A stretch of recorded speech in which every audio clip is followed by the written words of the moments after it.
10 tips on how to use iron-on vinyl on your Cricut wedding projects.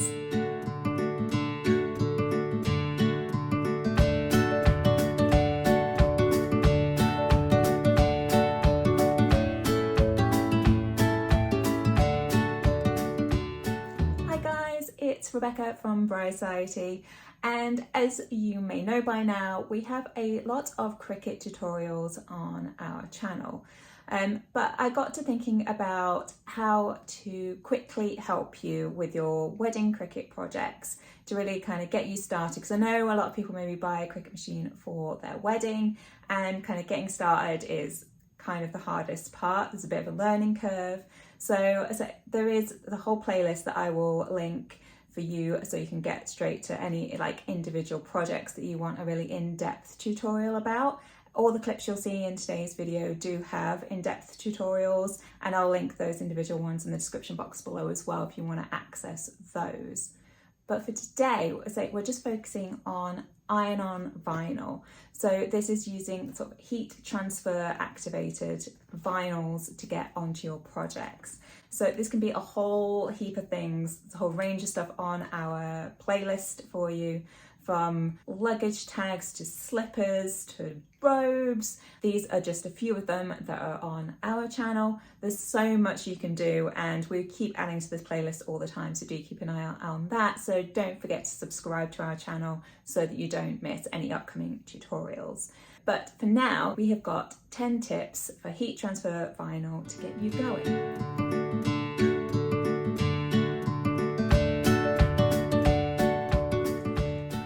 Tip number 1, use the mirror function. This is easy to forget, and it will destroy any project and waste so much vinyl if you forget to switch it on. So this happens at almost the final stage before the cut happens. There's just that little slidey function to switch the mirror on, which basically just flips your design over so that when it cuts it, it's reversed, so then when you heat transfer it, it's then the right way round. Cricut do remind you to do this on the final screen, but you know how we all are with like reading warning signs and things. We see so much messaging, we kind of skip our eyes over it. So yeah, just a mental note, definitely switch on the mirror function. Tip number 2 would be to visit the Cricut website, because on there they have a heat guide. I've put the direct link to this heat guide in the description box below for you. But basically what that does is it really gives you all the instructions you need to transfer whichever type of the iron-on vinyl you have to whichever kind of material you have. So there's not just one temperature or one length of time that you have for all materials, it does vary.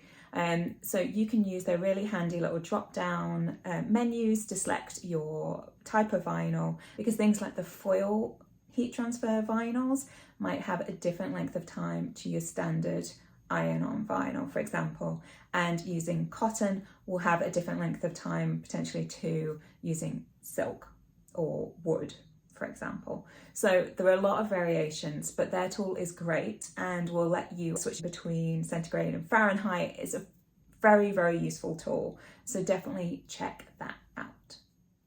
Tip number 3 is to invest in the Cricut Easy Press.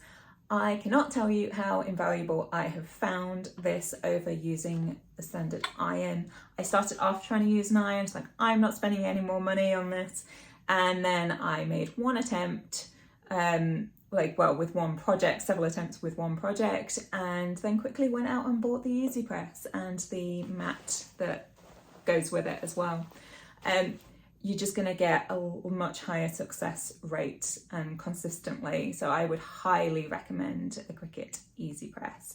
If you are using an iron, make sure you switch off the steam function and definitely test on a perhaps less expensive, less critical project first, just to see how your iron is going to play. I've had no success with an iron, so I would definitely invest in the Easy Press. My 4th tip is to get a baking sheet. In my opinion, there's no need to necessarily invest in the Cricut made protective sheet. They do sell one. If you want to go all in at this point, by all means go all in. But if you're trying to save a few pennies, I honestly have always just used this, like a baking sheet. You can reuse it, and just a much cheaper alternative that works just as well, in my opinion.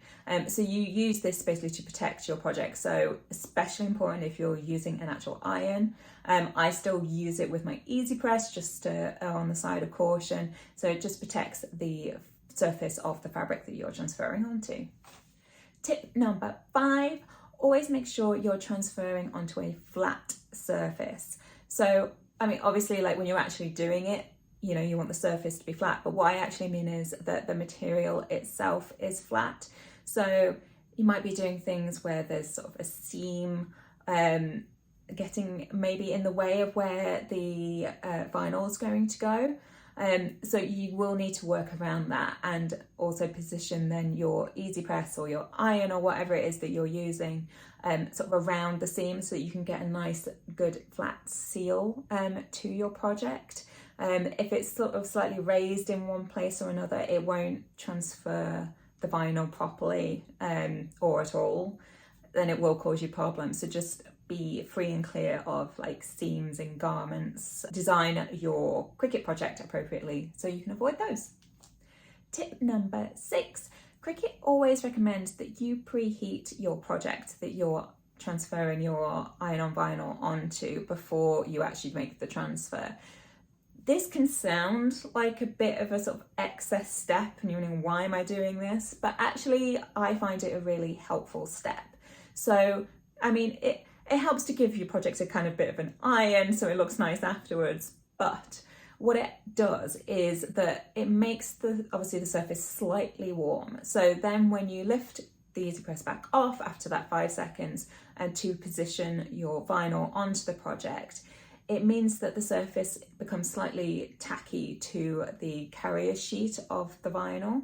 That way it holds it in place. So when you're then recovering it with the protective sheet of whatever kind you're using and then the Easy Press on top, it doesn't cause it to sort of move or shift. And obviously you can't see the project, right, once you've got this on top, so you don't know if it's moved out of place or anything like that, whereas you would when you're transferring ordinary vinyl. You can obviously see it the whole way through as you're sort of burnishing it on.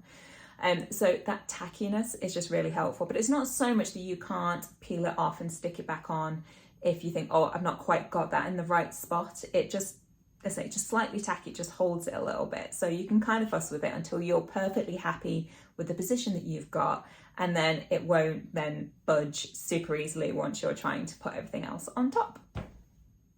Tip number 7, don't move your Easy Press around once you've placed it onto your project.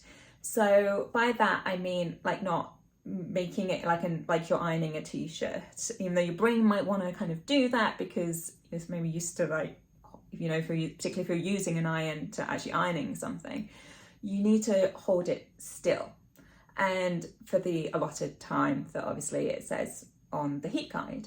If you do need to move it, very much just pick it up and replace it. Don't slide it across, because this could cause some sort of bleed of the vinyl as it's being transferred, and you won't get the kind of crisp lines. So yeah, it's just best to just create the seal, place it, and then wait. If your project is kind of bigger than the size of the Easy Press, they come in different sizes, but if it's bigger than the one you've got, that is where you'll just need to lift it and replace it. So we're now on tip number 8, yes.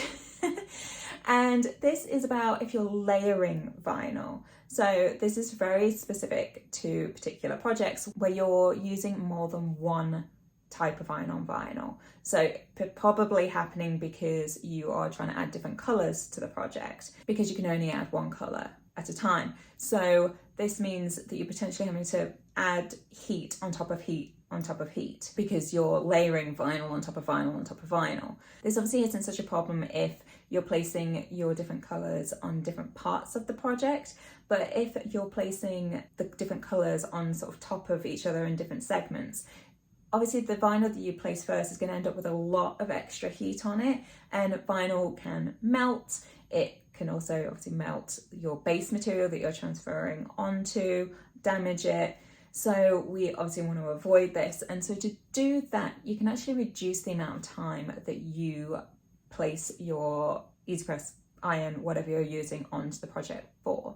So if you do the temperature that is recommended on the Cricut Heat Guide, but then halve the time that you're transferring for. So it's enough for it to take, but not enough to kind of solidify it and bond it to your project. But obviously then as you're adding the next layer and the next layer, it's gaining more heat each time, and so it will bond further as you go. But yeah, you just basically on those first layers want to allow enough time for it to take so you can peel off the backing sheet and add your next layer and then the more heat. Tip number 9 is pay attention to what the different vinyls say about when to peel the carrier sheet off the project. Surprisingly, they do vary, and that will also vary between brands. So whether you're using Sizer or Cricut, for example, these can vary, and they can also vary between, say, the type of vinyl. So whether it's foil vinyl, your regular vinyl, so on. So pay attention to that. It will tell you or give you a guide to that on the Cricut Heat Guide website again, but also on the manufacturer packaging itself. So just make sure you've checked, because say some that will want you to peel the backing sheet off when it's warm to the touch, others when it's cold to the touch. So yeah, just pay attention. My final tip for today, so tip number 10, is to peel your carrier sheet away slowly.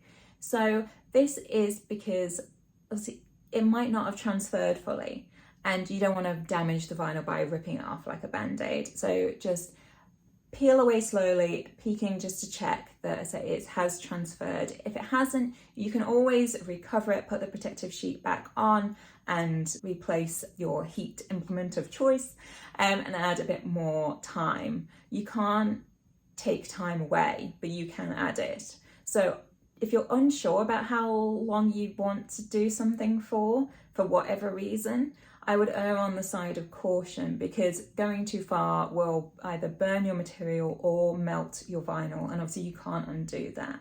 So yeah, err on the side of caution with the time and peel off slowly. So thanks for watching. They're all my tips for today. I hope you found some or all of them helpful. Let me know in the comments section below. Also, if you have any requests, if anything you're looking for specifically, let me know in the comments and I will do my best to help out. But otherwise, if you could give the video a like if you liked it, and don't forget to subscribe so you don't miss future Cricut content.